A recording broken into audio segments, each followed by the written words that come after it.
Bapak Ibu Saudara-saudari terkasih, salam dalam kerahiman Tuhan. Yakinlah bahwa Yesus sangat mencintai saya, Anda dan kita semua.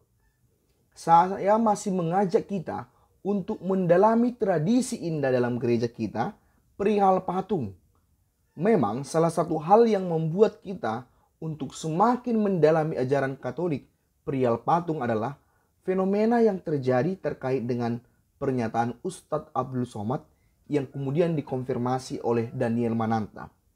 Tapi menurut saya, sebenarnya hal ini bukan sebatas mau menanggapi pernyataan mereka.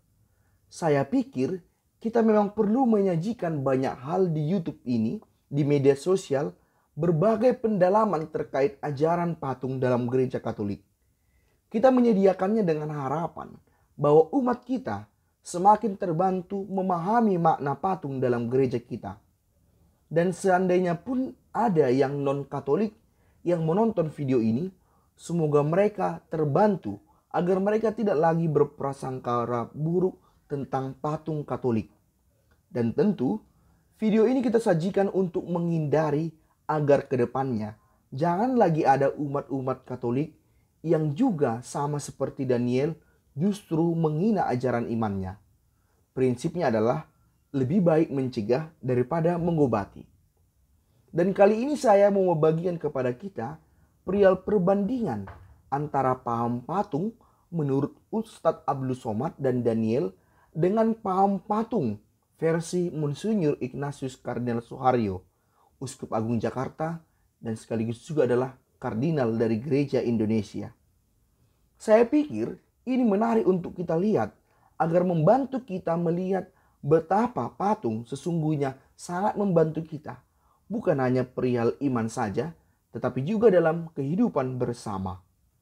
Nah, lihatlah Bapak Ibu Saudara-saudara terkasih, paham patung versi Ustadz Abdul Somad dan Daniel Mananta tidak dapat disangkal lagi memuat unsur perpecahan karena menuduh sesat orang lain di luar dirinya.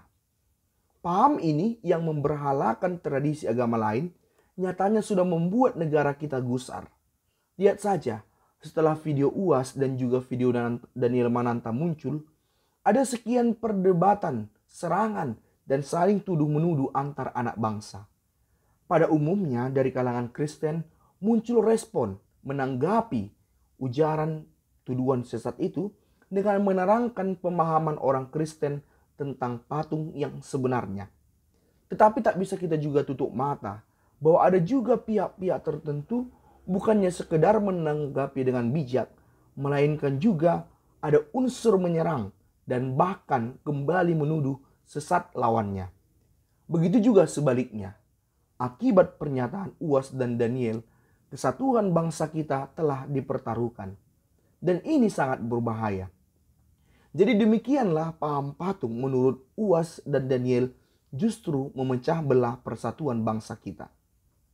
Atas paham sesat itu, saya mengajak kita untuk melihat inspirasi yang luar biasa dari Monsinyur Ignatius Kardinal Suharyo. Memang Uskup Suharyo tidak pernah menyatakan secara langsung tanggapannya terhadap tuduhan sesat dari UAS maupun Daniel. Namun, ada beberapa momen yang bisa kita lihat menunjukkan paham Monsinyur Ignatius perihal patung. Salah satu hal yang paling menarik terkait paham patung menurut Kardinal Ignatius Suharyo adalah perihal patung khas Gereja Indonesia, yaitu patung Maria Bunda Segala Suku. Biasanya patung-patung dalam Gereja Katolik, khususnya patung Bunda Maria, sangat terkait dengan penampakan Bunda Maria di suatu tempat. Dan pada umumnya pula, patung itu menampilkan budaya Eropa. Karena penampakan dan juga penghayatan itu terjadi di masyarakat Eropa. Namun, patung Maria Bunda Segala Suku ini sangat unik. Patung ini menampilkan Bunda Maria dengan karakter yang khas Indonesia.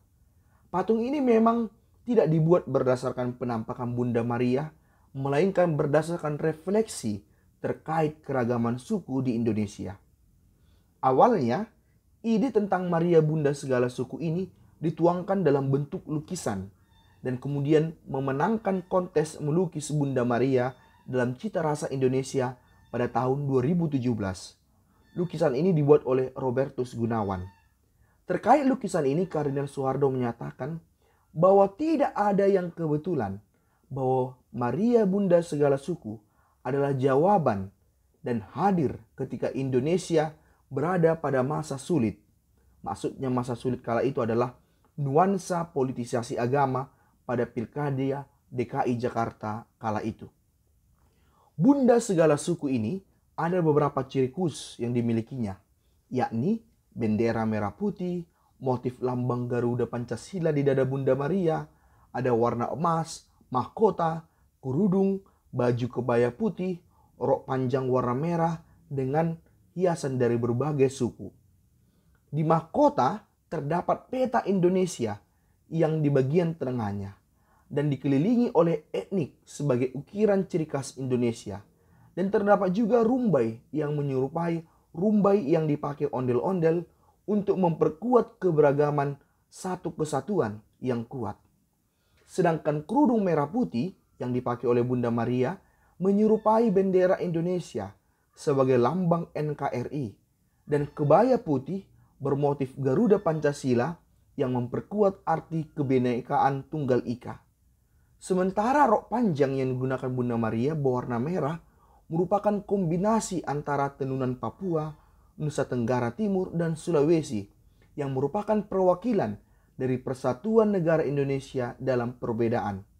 Ada juga orang-orang yang mengenakan pakaian adat yang merupakan perwakilan suku dari Sabang hingga Merauke yang dipersatukan oleh devosi kepada Bunda Maria, yaitu melalui dua rosario.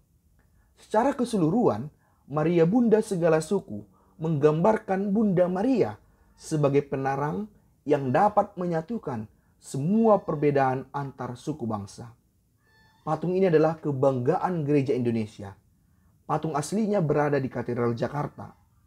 Monsinyur Ignatius Kardinal Soeharto sangat bersyukur dengan patung ini karena patung ini menyuarakan pesan persaudaraan, kesatuan bangsa.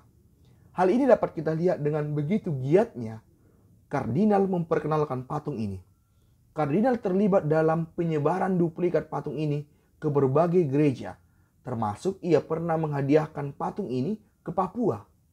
Juga kalau para tamu penting datang ke Katedral Jakarta, misalnya Menteri Agama dan bahkan beberapa tamu dari luar negeri, Kardinal Soeharto tampak memperkenalkan patung Maria Bunda segala suku ini kepada para tamu itu.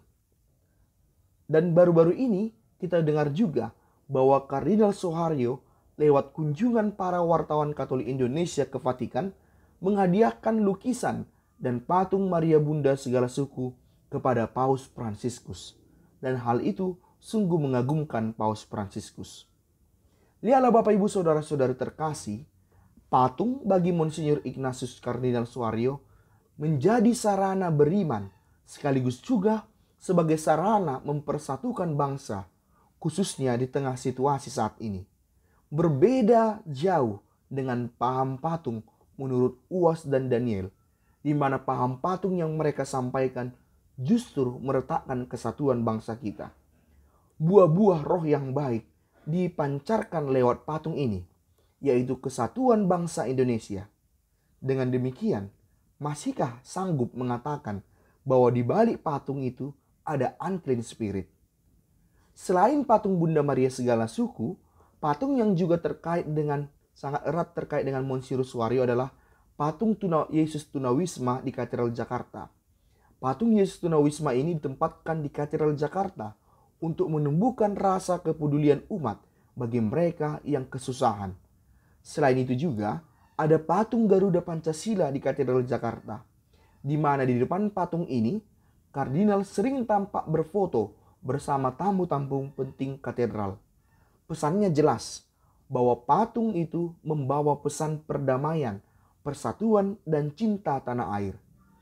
Demikianlah Bapak Ibu Saudara-saudara terkasih, Kardinal Soeharto menampilkan kepada kita bagaimana patung, entah patung Bunda Maria segala suku, patung Yesus Tunawisma, patung Garuda Pancasila, menjadi sarana pewartaan iman dan juga sarana pemersatu bangsa, bukan pemecah belah. Karena itu, kita mesti bersyukur bahwa dalam gereja kita ada tradisi patung sebagai bentuk pewartaan iman yang sangat membantu kita. Semoga tradisi patung sungguh membantu kita dalam beriman dan terlebih juga membantu kita untuk semakin bersatu, semakin bersaudara dengan siapapun, termasuk dengan Uas dan Daniel Mananta, karena mereka pun adalah saudara kita. Yesus, Engkau andalanku, Pace Ebene.